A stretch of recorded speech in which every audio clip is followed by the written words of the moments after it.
Setelah saya jadi kiai dan penelitian, saya itu berkali-kali didatangi dokter, tentara, juga polisi. Mereka sering bilang gini, Gus, saya ini dokter negeri. Saya ke NTT, ke Papua, karena saya muslim, berkebutuhan Islam, maka dibikinkan musola, dibikinkan masjid. Kalau kiai tidak bisa, bikin sendiri urunan mau narik siapa, gitu. Mau narik tarikan di jalan yang mau nyumbang siapa. Tapi kalau kebutuhan negara, karena tugas negara, ya difasilitasi negara dan tidak dianggap misionaris karena negara. Begitu juga di beberapa negara yang non muslim kayak di Argentina, di Venezuela, itu ada masjid, ada kajian Islam ya karena duta besar, dan itu aparat negara. Disinilah kearifan para ulama berkoalisi dengan umarok dengan makna yang positif, bahwa agama ini harus ditopang umarok, sistem negara. Tentu di situ ada tentara, ada polisi, ada macam-macam. Kita sebagai kiai juga nggak berdaya di depan para bandar narkoba apa-apa kalau nggak ada BNN. Kita mau apa dengan korupsi kalau tidak ada KPK? Sehingga kearifan para guru-guru kita, mulai Mbah Maimun, bapak saya sendiri, NU, Muhammadiyah, semua ormas-ormas Islam itu pasti maulah kerjasama. Karena kita siapa ya? Kalau tidak kerjasama. Dan di antara pesan Rasulullah SAW adalah yaduwahi ma'al jamaah. Jadi apa ya, kebersamaan itu sudah berkah. Fa inna yadawahi ma'al jamaah. Jadi berkah. Lalu kenapa saya kalau ngaji bawa kitab? Ini agak sebetulnya itu lazim. Lazim itu suatu yang harus. Tapi karena kelamaan mubalek itu tidak pakai kitab. Seakan-akan bawa kitab itu yang aneh. Sebenarnya aneh mereka. Karena begini logika simpelnya ya. Umat Nabi ini berhak dapat apa coba? Berhak dapat warisan yang paling luhur, paling hebat, paling jernih. Apa itu Quran dan hadis? Pertanyaannya, siapa yang paling punya hak otoritatif untuk menerangkan Quran hadis? Ulama. Ulama yang mana? Ya yang kapabel, yang sudah diakui dunia, kayak Imam Ghazali, Imam Bukhari, Imam Syafi'i. Artinya kalau kita tidak pakai materi, itu ulama mendapat pikiran kita, bukan mendapat pikiran mereka. Saya ulang lagi, kalau kita tidak pakai materi yang otentik, yang orisinil, umat ini mendapat pikiran kita, bukan pikiran mereka. Maka saya berusaha supaya teman-teman atau semua umat Islam dapat pikiran-pikirannya Imam Ghazali, pikiran-pikiran Imam Bukhari, pikiran-pikiran Abul Qasim Al-Junaidi, kejernian-kejernian Abu Yazid Al-Bustami. Kejernihan itu diantaranya adalah misalnya makalah yang menurut saya itu makalah yang super. Jadi untuk ngadepi krisis karena COVID atau karena apalah, itu lama dulu sederhana sekali. Beliau punya rumus yang mungkin jarang didengungkan orang, tapi saya akan kampanye rumus ini. Al-istighna, hakikatul istighna, itu adalah al-istighna anis syai' labihi. Jadi pemenuhan kebutuhan yang sebenarnya adalah kita berusaha menghindari sebanyak mungkin kebutuhan yang sekunder, yang nggak penting. Bukan memenuhi semua yang kita inginkan. Jadi misalnya begini ya, kalau kita lapar, itu keinginan kita itu makan enak apa asal makan? Tentu jawabannya asal makan yang sehat. Tapi kalau nuruti nafsu kita, makannya yang enak, teman makan ya enak. Terus di warung yang favorit. Ini kan satu kebodohan. Kenapa untuk makan saja butuh definisi sekian banyak? Yang kita harus kecewa, warung favoritnya bisa sudah tutup.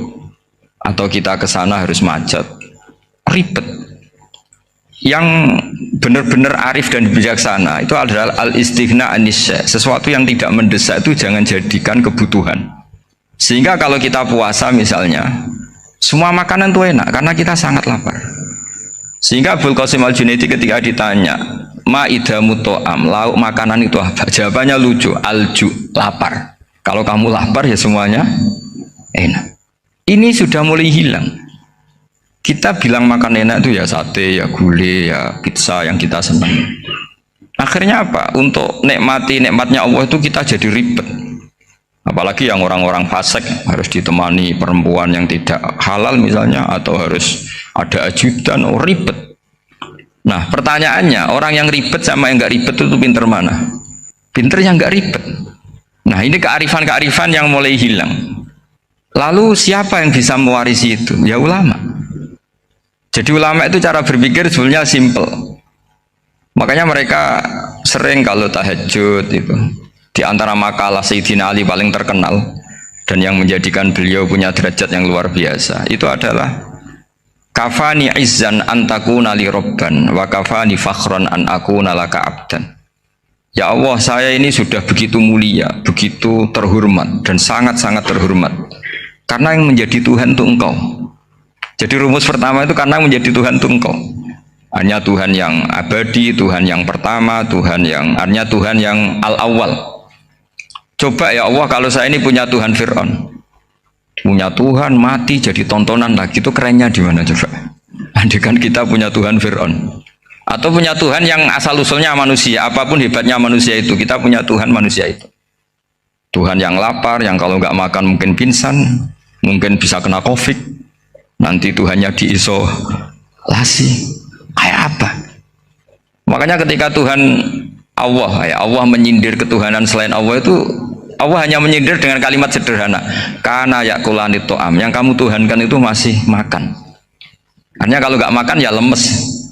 Jadi lama-lama ada orang gini, alhamdulillah tadi Tuhan mampir ke saya, kelihatannya lapar, setelah tak kasih makan sehat lagi. Susah nggak punya Tuhan yang seperti itu. Beda dengan Tuhan kita. Tuhan yang nggak butuh makan, nggak butuh minum, al-qayyum, zat yang berdiri sendiri tanpa butuh yang lain, al-awwal. Sebelum ada langit bumi sudah ada Tuhan kita, yaitu Allah. Bandingkan dengan Tuhan-Tuhan yang dipertuhan yang lain, yang adanya setelah bumi, misalnya Fir'aun dan sebagainya. Sehingga Sayyidina Ali pertama jadi kebanggaan apa? Kafani izzan antakuna li robban. Saya ini keren betul karena punya Tuhan yaitu Engkau. Tuhan yang lahul asmaul husna, Tuhan yang semuanya punya kebaikan, punya keabadian, punya keagungan. Terus wa kafani fakhron an akuna laka abdan, dan saya bangga sekali karena saya menjadi hambamu. Kalau saya jadi hambanya Pak Rektor ribet kan, sudah tak hormati ternyata nanti tidak rektor, ya kan ribet kan. Terus pokoknya ribet, jadi budaknya manusia itu ribet. Makanya ada seorang wali datang ke temannya yang jadi presiden atau jadi raja. Datang ke situ karena tidak punya uang, mau minta uang karena temannya raja. Setelah sampai sana ternyata temannya ini karena orang soleh pas berdoa, ya Allah saya minta ini, minta ini, minta ini. Terus si wali tadi pulang. Tanya, kenapa kamu pulang? Ternyata dia sama, masih minta-minta kayak saya. Jadi sederhana dia. Sama-sama minta kamu, minta zat yang kamu mintain katanya. Jadi dulu itu orang itu sebegitu dekat dengan Allah. Sehingga si raja ini terus ketemu wali tadi, tanya, kenapa kamu menyepelekan saya padahal sekarang saya raja? Terus ditanya sama wali tadi, karena temannya, kalau kamu di padang pasir tidak bisa minum dan harus minum 1 gelas, dengan ongkos kamu harus mengasihkan semua kerajaan kamu demi minuman itu. Pilih mana, minuman apa tetap jadi raja? Ya saya milih bisa minum. Saya tidak raja tetap hidup, tapi kalau nggak minum mati. Bagaimana Anda bangga dengan satu kerajaan sing la yusawi kak samain, yang tidak sama dengan segelas air. Jadi artinya terus mereka melihat jadi raja itu ya biasa, jadi presiden biasa, jadi rektor biasa, karena mereka biasa berlogika. Hakikatul izzah itu ya taqarrub ila Allah, yang benar-benar terhormat itu ya dekat dengan Allah. Begitu seterusnya mereka bikin paradok-paradok yang aneh, tapi itu menjadi pelajaran. Bapak saya Ki Nur Salim itu senang baca anekdot Nasiruddin Koja. Itu kalau bikin orang-orang aneh, itu dia datang ke satu pesta, pakai baju lusuh, pakai sarung lusuh atau celana lusuh, sama Sohibul Bed yang punya acara dibiarin. Setelah dibiarin dia pulang pakai jas, pakai dasi, pokoknya keren. Dihormatin, pakai alpat, pokoknya dihormatin. Silakan, silakan. Pas dia disuruh minum, minumannya itu disokkan saja ke sakunya. Jas, kamu harus minum yang baik, karena kamu yang dihormati, bukan saya. Terus makanan semuanya diletakkan di saku, ada nggak apa? Ayo kamu makan yang banyak. Alpatnya juga gitu, dikasih sate apa? Ayo kamu makan yang banyak. Mereka tidak melihat saya, melihat kamu. Akhirnya orang satu pesta itu istighfar semua, berarti kita ini salah. Terus dia pidato, kenapa kamu ngomong gitu? Tadi saya datang, orangnya sama. Gara-gara beda pakaian, penghormatannya beda. Berarti yang berhak dapat makanan ini jasa ya, bukan saya. Betapa naifnya kita sebagai orang. Ternyata kita masih hormat sesuatu yang seperti itu, yang atribut lah. Jadi orang-orang sufi itu orang yang bisa menertawakan dunia. Akhirnya ya pertama dia dianggap orang gila, masa jas dikasih makan, dikasih minum. Tapi secara fikih dia benar, haram dia makan. Karena pas dia datang dibiarin, setelah pakai jas dikasih makan. Berarti hakikat yang dapat rezeki siapa? Jasnya apa orangnya? Jasnya apa orangnya? Jasnya. Jadi itu orang-orang sufi, kearifan orang-orang dulu itu bisa ngelola hal-hal yang keseharian menjadi luar biasa. Ada seorang wali melihat istrinya makan satu piring, anaknya makan satu piring. Ditanya, kalian kenyang? Wah, kenyang sekali. Melihat anaknya minum kopi satu cingkir, senang. Kalian senang-senang sekali. Wah, kalau senang dengan hal-hal yang murah bisa, ngapain harus senang dengan hal-hal yang mewah? Bodoh sekali saya. Sehingga terus mereka bisa qanaah. Qanaah itu ya hidup itu simple, sederhana. Jadi tentu saya tidak akan ngomong yang muluk-muluk, selain itu tidak bidang saya juga apa ya, kita ini butuh obat di kondisi seperti ini, butuh kesederhanaan, butuh apa ya, istighna tadi. Kita harus istighna billah an ghairillah. Jadi sudah cukup bahwa Allah ini segalanya. Sehingga di antara tugas suci Nabi Ibrahim dan semua nabi adalah wa ja'alaha kalimatam baqiyatan fi aqibih. Nabi Ibrahim itu nabi yang diberi gelar Allah. Dia adalah nabi yang menjadikan kalimat tauhid itu kalimat yang abadi. Fi aqibih, di anak turunnya, di semua generasinya, baik anak turun karena gen maupun karena pembinaan, karena pendidikan. Ini penting sekali saya utarakan karena apa? Satu kehidupan itu sebenarnya digerakkan oleh kata-kata, oleh moto kalau oleh bahasa modern. Sehingga banyak ulama mengatakan al-ibarat kutun li'ailatil mustami'in, bahwa redaksi atau moto atau pegangan hidup itu penggerak kehidupan. Sehingga sebetulnya manusia itu digerakkan oleh kalimah-kalimah itu, oleh moto-moto itu, oleh prinsip-prinsip hidup itu. Misalnya orang Palestina itu tiap hari ke pasar gitu. Mereka ke laut itu. Ditanya kenapa tidak takut tembak Israel? Jawabannya lucu. Kena tembak ya mati, nggak makan ya mati, nggak kerja ya mati. Ya sudah sama-sama mati ya mendingan aktivitas normal. Tapi saya tidak menyarankan itu untuk melawan COVID. Ini cerita saja. Kamu jangan provokator itu. Karena ini wilayah sensitif. Jadi banyak orang yang poligami, kalau ditanya alasannya gitu, istri satu ya cerewet, dua ya cerewet, mendingan empat. Ya banyak ya gitu. Tapi ada yang kebalikan, istri satu cerewet saja hampir jantungan, apalagi empat, tinggal matinya kan gitu. Itu semua yang menggerakkan itu kalimat. Kalimat itu satu pegangan. Banyak orang loh yang nggak ingin jadi rektor tuh banyak loh Pak Bejo. Jangan kira semua dosen ingin jadi rektor. Melihat rektor sibuk rapat mempertahankan reputasi Unisula atau sering pegang kepala, ngapain repot-repot? Jadi tukang sapu aja dapat gaji, ngopi, rokokan, selesai. Bodoh amat jadi rektor, mikir orang banyak loh orang yang nggak ingin jadi presiden tuh banyak, karena ngopi nyaman, nggak ada yang ganggu, mau tidur sampai jam 9 siang juga nggak ada yang ganggu. Sehingga mereka melihat pegawai negeri itu gak keren, orang kok diatur jam, disiplin. Itu memang cara Allah membagi rahmat. Mau kamu apakan coba? Cara syukurnya dia seperti itu. Bapak saya dulu tuh sering ngajarin saya, diajak jalan-jalan pagi-pagi, melihat orang ngopi, makan uduk itu bapak seneng. Kok enak jadi wong awam. Ngene esuk-esuk nyemak bocah kesel kabeh kono enak ngopi rokokan. Bapak kadang iri sama orang awam itu iri. Sudah gitu berharap masuk surga kan enak, sudah gitu. Tahu-tahu mati, tidak tahu ke surga apa ke neraka ya tidak tahu. Jadi, nah orang dulu itu orang yang bisa mensederhanakan dunia, sehingga ya sudah cara bahagia. Makanya saya, alhamdulillah saya ini kerjasama sama UII, sama beberapa kampus. Memang amdan itu sengaja. Kampus itu ya punya sistem yang nggak bisa mewakili sistem kiai.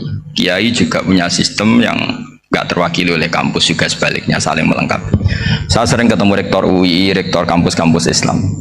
Mereka cerita, Gus, pendidikan pondok harusnya dimodernkan gini-gini. Saya bilang, kalau pondok modern kayak kampus itu nanti saya ketemu Allah tidak bisa jawab. Kenapa Gus? Saya beri contoh gini. Kalau misalnya perempuan perawan lah atau apa saja, pokoknya perempuan. mau tanya tentang menstruasi atau haid. Kalau semuanya sistem kampus, dia harus kuliah dulu. Registrasi dulu, kuliah dulu, bayar dulu. Dan dapat jawabannya nunggu mata kuliah pas itu.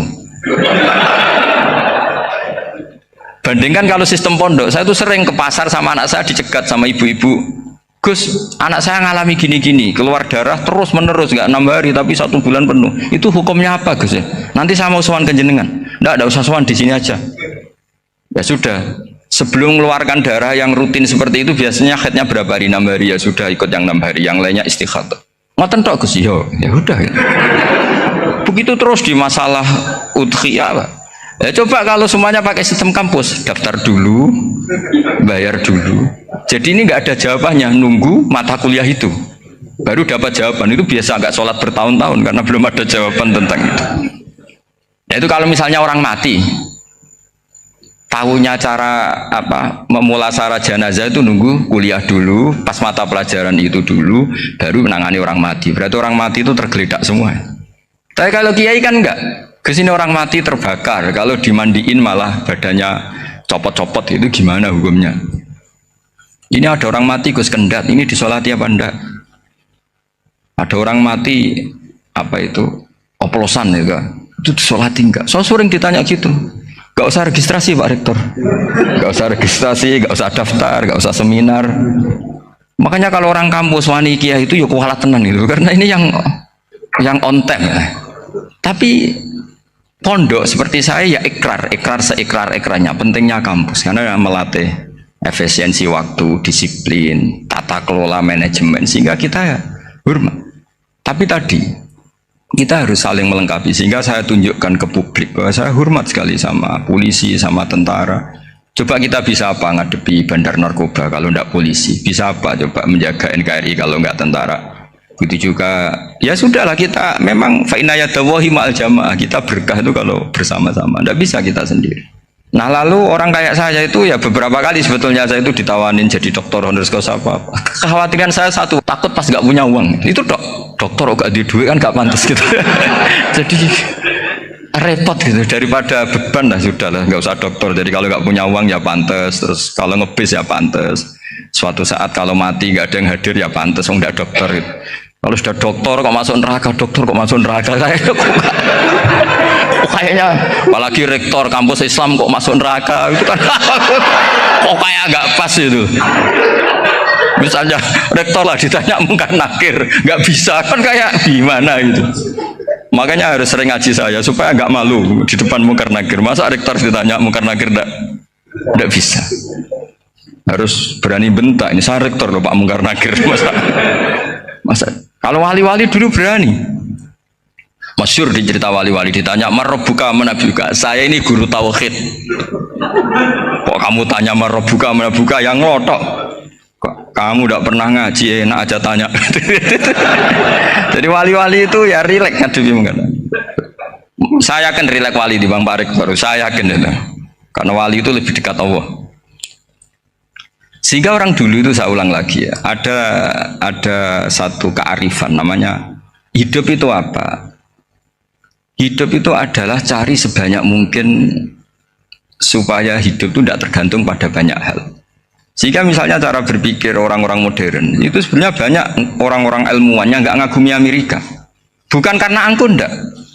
Untuk mempertahankan kebesaran negara sebesar itu, kebutuhan listriknya besar, kebutuhan tentaranya besar, kebutuhan apa? Sementara negara kayak Venezuela atau Swiss kebutuhannya ada banyak. Pertanyaannya, yang tergantung dengan banyak hal sama yang tidak tergantung banyak hal, itu pinter mana? Kalau dibalik pertanyaannya gitu, negara-negara maju itu tidak keren kalau dibalik pertanyaannya. Orang yang untuk mempertahankan eksistensinya banyak, butuh banyak hal, dengan yang tidak butuh banyak hal, itu pinter mana? Orang yang bahagianya nunggu jadi dokter, nunggu jadi kiai besar, kiai viral, dengan orang yang bahagia cukup dengan ngopi, itu pinter mana?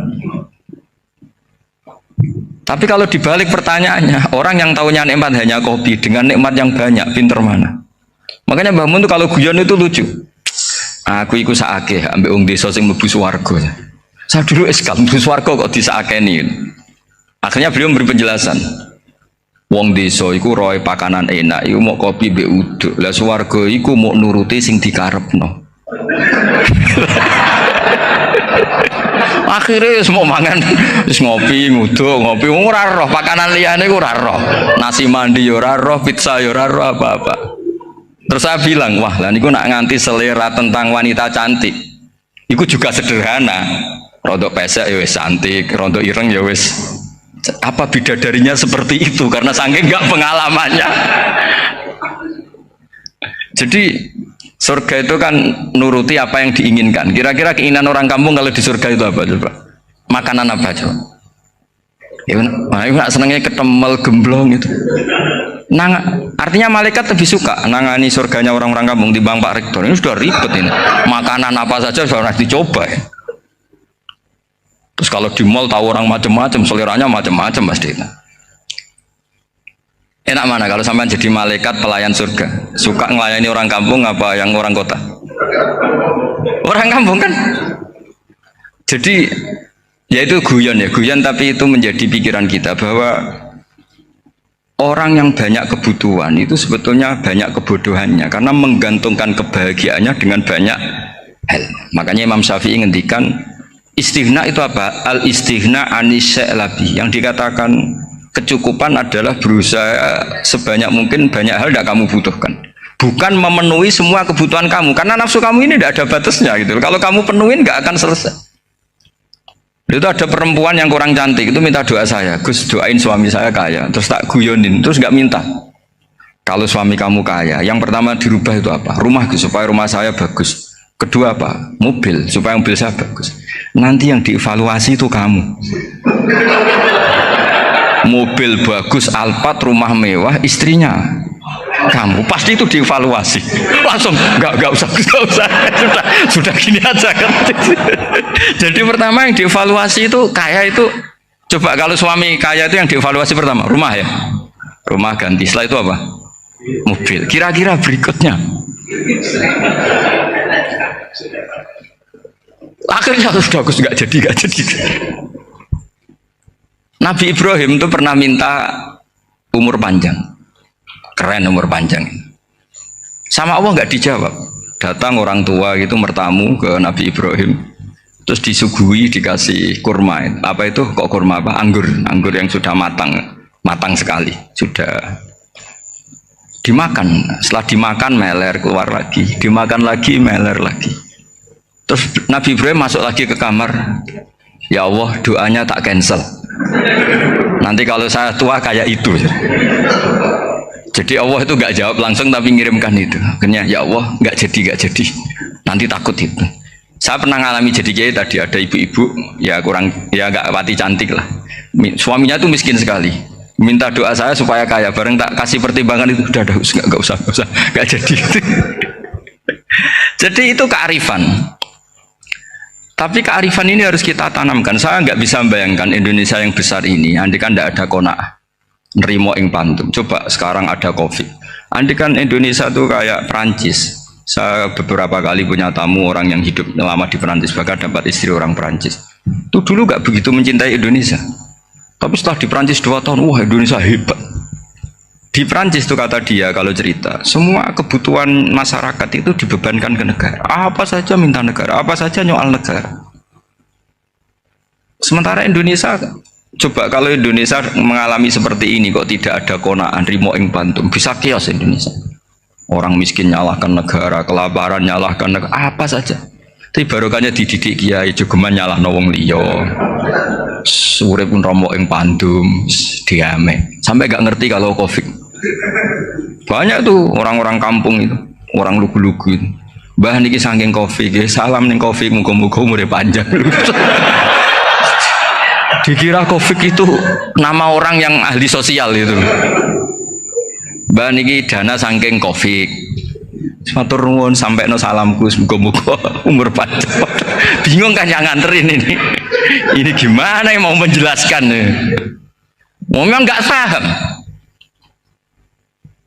Ribet kan? Tapi saya pastikan bahwa dengan keadaan seperti ini kita bahagia, kita stabil, itu jelas barokahnya kalimat tadi, moto tadi atau pegangan hidup tadi. Makanya disebut al-ibarat qutun li'ailatil mustami'in, bahwa redaksi atau kata-kata atau pegangan atau filosofi hidup apalah namanya itu adalah penyemangat. Karena kata-kata ini memang luar biasa. Ketika sahabat perang demi kebenaran, zaman itu ya pasti benar karena yang dibela Nabi. Dulu itu kan enak zaman Nabi, yang dibela mesti benarnya, musuhnya mesti salahnya. Jika dulu itu memang harus tegas. Kalau sekarang mau tegas gimana? Yang kamu bela tidak mesti benar, musuhnya tidak mesti salah. Ribet kan kalau misalnya saya tukaran sama Pak Rektor, kamu mau bela mana kan bingung. Saya tidak mesti benar, saya tidak Nabi. Pak Rektor apalagi nggak mesti benar lagi kan? Ribet kan? Jadi kalau kita mau perang sekarang itu mau pede gimana? Enggak.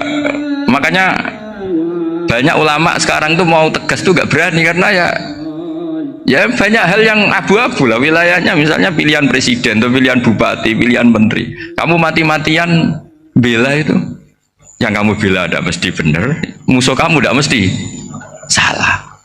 Misalnya pilihan bupati, wah ini kabupaten ini baik kalau bupatinya ini, yang satu bilang ini, terus tim suksesnya kamu tanya, kamu yakin? Ya tidak juga. Lah kenapa semangat? Kan saya botohnya, paling alasannya ya itu aja, bukan yang lain. Beda dengan zaman Nabi, nabinya mesti benar, Abu Jahalnya mesti salah. Kan enak, aturan mainnya jelas. Singkat cerita, dalam perang itu banyak sahabat yang alami luka, ngalami apa gitu. Kemudian curhat ke Nabi, ya Nabi gara-gara derekkan jenengan, ngikuti jenengan, saya harus ngalami seperti ini, seperti ini. Ngiranya orang itu diapresiasi sama Allah keluarnya. Ternyata sama Allah gak diapresiasi.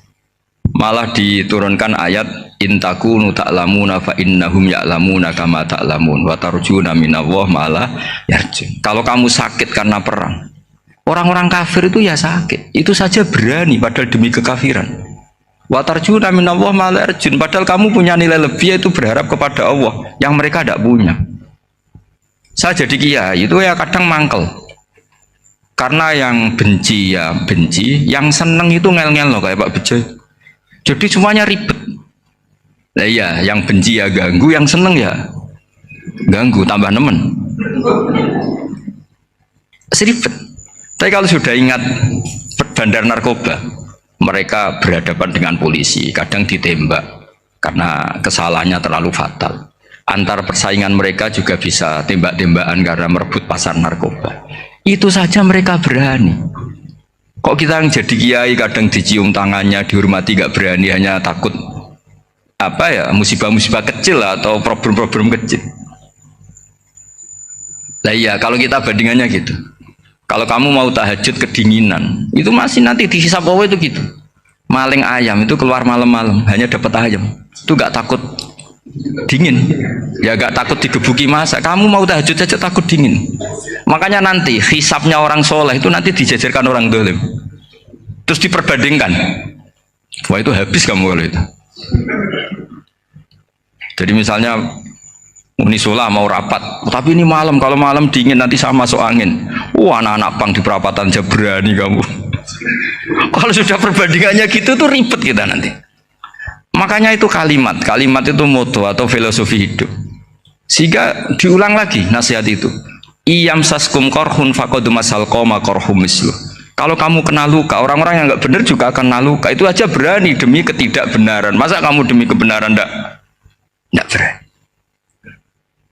Akhirnya orang itu, ya itu kalimat, itu heroik. Makanya kita ini penting ya, makanya tadi himne Unisula dimulai kalimat thayyibah. Karena kalimat ini yang menjaga kita, kalimat ini. Misalnya tentang Tuhan. Kenapa orang Islam imannya kokoh seperti ini, termasuk yang sudah hidup di Amerika, di Australia, di mana-mana. Itu ya barokahnya ajaran atau barokahnya kalimah. Saya sebut kalimah saya pakai bahasa santri. Karena la ilaha illallah itu dalam tradisi santri disebut kalimatu haqqin alaiha nahya wa alaiha namut wa alaiha nub'ats. Ada yang riwayat wa biha nub'ats insyaallah taala minal aminin. Kenapa mereka di mana-mana meskipun sekolah di Amerika, di Australia, bahkan di Uni Soviet tetap mukmin? Itu barokahnya ajaran yang benar. Allah itu siapa? Tuhan. Tuhan itu sifat dasarnya apa? Awal. Dia harus wujud awal sebelum makhluk yang lain. Sehingga ketika ada negara yang maju, yang tertib, manajemennya tertib, masyarakatnya makmur, tapi punya Tuhan yang tidak seperti itu, tidak awal, itu sudah gak nyaman. Karena ndaklah keren Tuhan saya, karena Tuhan saya itu al-awwal, zat yang pertama. Tuhan saya keren lah, zat yang gak mati. Tuhan yang gak mati, yang gak pernah mengalami kematian. Sehingga tontonan atau yang dilihat kenikmatan-kenikmatan yang lain ini tidak mengubah dia pendirian tentang Tuhan, karena mantapnya satu kalimat tadi bahwa Tuhan itu ya harus satu, harus awal, harus tidak mati, tidak rusak, tidak mengalami apa-apa yang membahayakan. Sehingga ketika ditawarin Tuhan yang lain meskipun menjanjikan secara finansial atau kemakmuran, mereka gak tertarik. Itu coba, itu barokahnya makmur apa barokahnya ajaran? Barokahnya ajaran. Sering negara Islam itu kalah makmur dengan mereka, tapi barokahnya ajaran ini tetap apa? Tetap Islam. Makanya Nabi Ibrahim, Nabi yang sukses bikin wa ja'alaha kalimatam baqiyatan fi aqibi. Sehingga kita ini bekti sama orang tua misalnya, itu ya karena ajaran. Suwargamu itu karek wong tuamu. Nak wong tuamu ridho, Allah ridho. Nak ora ridho, Allah ora ridho. Ridho wa fi ridhol walidain wa sakhatu wa sukhtu wa fi sakhatil walid. Sehingga ketika ada orang tua yang agak brengsek gitu, anak-anak tetap hormat. Punya orang tua yang miskin, yang sudah miskin, tukang tombok nomor, banyak kan di kampung gitu, ya tetap hormat. Coba kalau dari awal kita ngajari orang tua kamu hormati ya, kalau baik, kalau tidak usah, bisa geger Indonesia. Tapi barokahnya ajaran-ajaran itu Indonesia tertib karena ada ajaran. Nah ini di sini pesantren dan Unisula semua harus berkontribusi membuat ajaran yang benar. Itu adalah ciri utama Islam. Sehingga Islam ini dimulai dengan ajaran kalimatu haqqin alaiha nahya wa alaiha namut. Sehingga kita tenang seperti ini. Saya ini termasuk kiai yang tenang, meskipun kata orang banyak saya ini kiai besar, tapi termasuk kiai yang paling tenang. Termasuk yang paling tenang. Karena saya ini pakai mazhab orang-orang hebat. Saya berkali-kali cerita, orang kayak Imam Syafi'i itu orang yang luar biasa. Saya berkali-kali cerita, orang yang tadi nyium tangan kamu ya Imam Syafi'i, di belakang tuh ngerasani kamu, menghujat kamu. Jawabannya enak saja. Berarti saya alhamdulillah orang yang wibawa. Buktinya di depan saya nggak berani. Jadi enteng saja. Diceritain sebagian kampung, sebagian separuh dari warga kamu itu nggak suka kamu. Ya bagus lah nggak suka saya, nggak akan utang duit saya. Di mana-mana orang utang tuh karena teman dekat. Kalau nggak seneng pasti minimal nggak utang, nggak pinjam mobil, nggak pinjam apa. Berkah mana yang seneng sama yang gede? Jadi dianggap enteng saja. Semua yang dialamin dianggap enteng saja. Misalnya punya istri pemarah, ya baguslah marahin suami. Kalau marahin tonggo malah ribet. Jadi kamu harus terima kasih kalau dimarahin istri. Baguslah marahin saya mah, kalau marahin tonggo ribet. Jadi enteng saja. Tapi kita sekarang tuh karena nafsu ya, sehingga menghadapi hidup ini ribet. Ulama dulu kalau mau mati itu senengnya bukan main. Sudah lama saya ini ingin nggak maksiat. Kayaknya nggak maksiat paling efektif itu mati. Ya tidak apa-apa Gusti, kalau sebaiknya mati ya mati aja. Enteng saja. Jadi melihat kematian itu akhir dari segala keburukan atau potensi keburukan. Apapun baik kita sekarang, suatu saat mungkin kita nggak baik. Yang bisa menghentikan ketidakbaikan atau potensi ketidakbaikan itu apa coba? Mati kan? Berarti mati itu mengerikan apa menyenangkan? Mesti kamu udah berani menjawab. Meskipun secara ilmu kamu berani, tapi secara rasa gak berani kan? Saya ulang lagi ya, yang bisa menghentikan keburukan atau potensi keburukan itu apa coba? Apa? Kematian. Berarti kematian itu menyenangkan atau menyusahkan? Apapun kamu udah berani jawab karena kamu agak-agak duniawi itu kelihatannya. Tapi secara ilmu kamu tahu kan kalau mati itu udah buruk-buruk banget. Karena apa? Itu akhir dari segala keburukan. Sehingga Nabi ngajarkan kalimat itu begitu luar biasa. Allahumma ahyini maka natil hayatu khairan li wa tawaffani maka natil wafatu khairan li. Nabi melihat dunia itu begitu indah. Ya Allah, kalau saya ini hidup, anggap saja hidup ini ziyadatan li fi kulli khairin, menjadi modal saya menambah segala kebaikan. Jika suatu saat saya mati, anggap mawon rohatan li min kulli syarrin, itu akhir dari segala keburukan saya. Sehingga mati hidup ya baik karena di situ kita bisa berkontribusi beramal soleh, mati juga baik karena mengakhiri segala